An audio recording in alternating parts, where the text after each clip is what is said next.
Shalom all. Yeah, as some of you might know, I was trying to keep the general weekly conversation light. But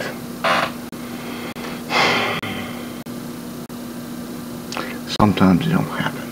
This one's going to be a very heavy subject, so if you're not into it, just fade away. The first victim of any war is generally the truth. And the truth that most people buy off on is the truth of a victor of the most superior force, which is not necessarily the truth. Before I get to that, let me explain some things, at least to give some foundational ground. My ancestry, true ancestry, is Irish, a wee bit of Scottish, a tiny bit of German, and Cherokee. So primarily I am Irish and Cherokee by heritage. My family left Ireland in the late early 1600s and went to Scotland. And we're not sure why, but we assume that they were getting away from some sort of undesirable conditions in Ireland. They slowly made their way down into England and eventually owned ships over to Americas. They got here in around 1700, 710, 20, somewhere around there. And they were in the North Carolina colonies. And at some point in time, they just got tired of it there too, and I'm pretty sure I understand why. And they left there, and they went to western part of the colony. And as soon as the lands to the west opened up from there, they came here. Actually, the city I live in, my mother is a descendant of the founder. Not direct. She's just one of these cousin of a cousin of a cousin of a cousin, you know, that type of thing. Not a direct descendant. But in the line. Now, that is who I am. A long time I didn't claim Ireland. Only because at that time the movies and everything else was describing an Irishman as a drunk, laid out, passed out in the back of a bar on the floor in his own vomit. And I did not wish to be advertised as a drunk. So I didn't claim it for many, many years. Until I learned it was just a damnable lie by the British. Made in movies, and this reason I disliked it. I hate this chair too. It's starting to squeak a lot. But, yeah. Now to the fact, to the point of the video. I supported the IRA, the Irish Republic Army, for many years. Now, my financial support was very meager at the time because I didn't have a whole lot. But I gave what I could, because at that time I was Catholic. And they were murdering Catholics on a daily basis. Matter of fact, they probably still are. But I'm not in Ireland. But I'm generally assuming, at the present, they're not doing it.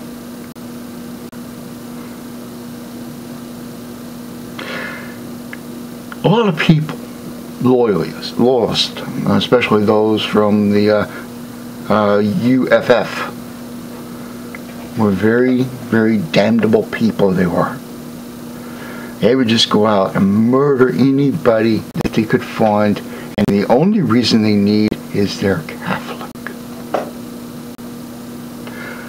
Now, we're not talking about who is right or who is wrong in a religious discussion.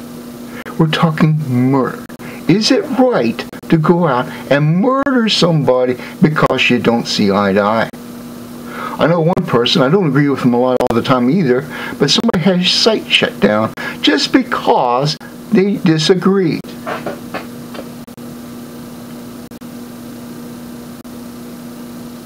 Disagreement is not a foundational reason. To murder somebody, you're taking a life from somebody. It is not yours or theirs. That's why it's a sin. You're stealing what doesn't belong to you.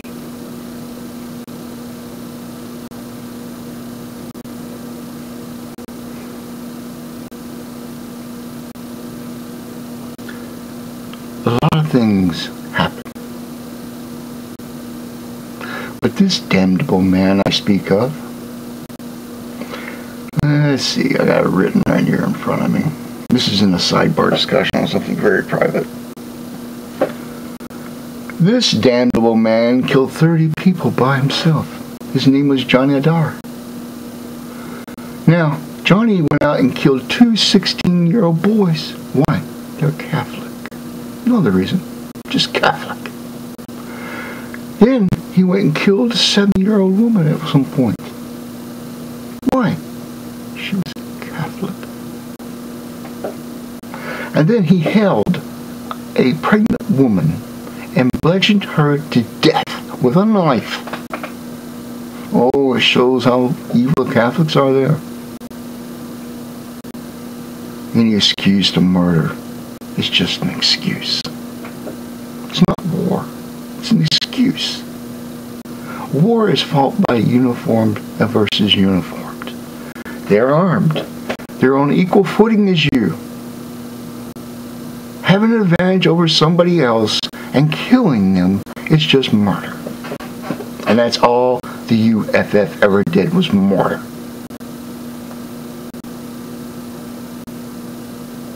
Now, you might also say, hey, the IRA killed a few. Well, that'd be true. They did.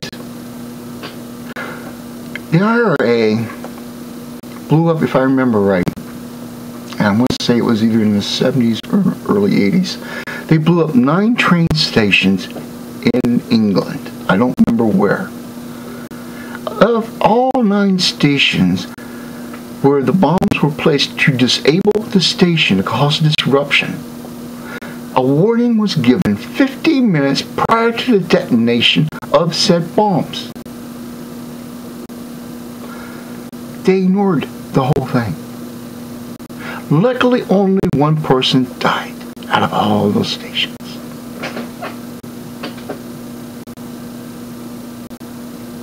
And I think 3 were wounded.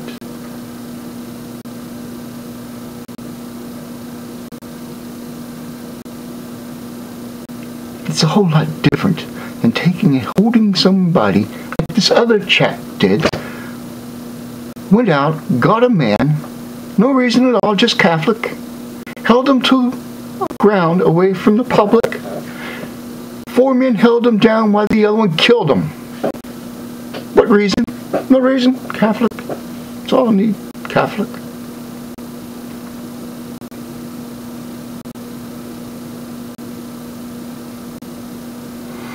Murder is murder.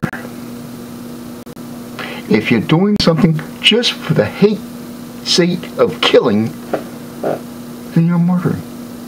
And that's all the Loyalist UFF ever did, is murder. Britain invaded Ireland the last time in 1920. By getting some stupid bloke whom was Protestant to say we're all Protestant here and we wish the crown to come. He ignored all the Catholics over there. They didn't agree. The majority did not want Britain there. Now, don't think I hate British. I don't hate a person that's a British subject just because they're British. I hate the invaders in Ireland because they don't belong there. Now, when my butt was in Germany, freezing its ass off in the mountains of Germany, and the bloody snow, I didn't know what Maggie was up to. And I'm getting hints of it now, 20 years later. Well, more than 20, almost 30. 30 years later, I'm getting hints of what Maggie did. I hear that from the people that Maggie was a damnable person, evil to the core, according to the people. When she died, they held the green, white, and gold flags and black flags.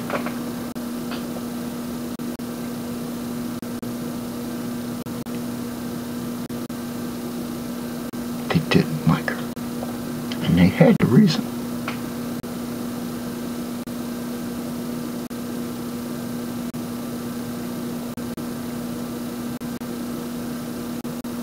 But again, all British subjects, as is all Irish subjects,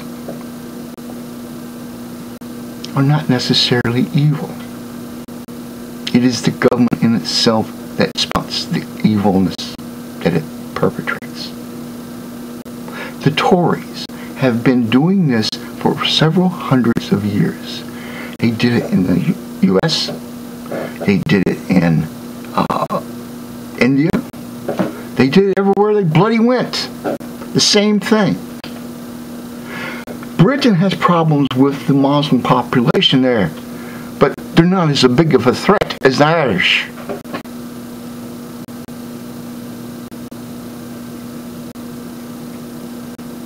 The Irish are the biggest threat. Why? Why is the Irish the biggest threat?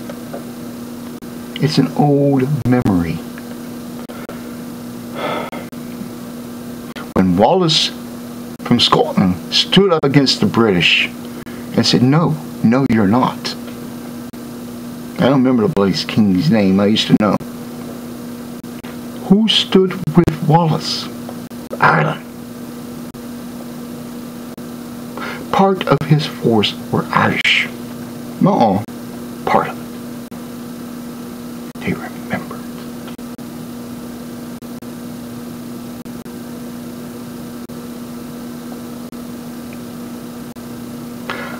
I have actually sat down as an old military analyst and worked up a way that Ireland can finally get her independence from an invading force. I know how it can be done, and the timing is about right. But there's a chance of bloodshed. Heavy chance of it.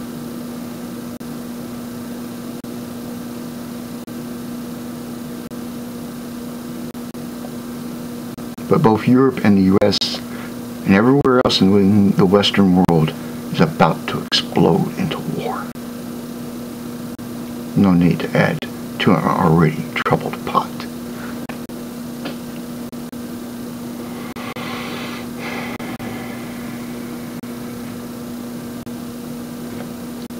The true enemy are the Loyalists in Ireland. A person is either Irish or British. They have two choices. It's the only choices they have. Whom are they loyal to? Ireland or Britain?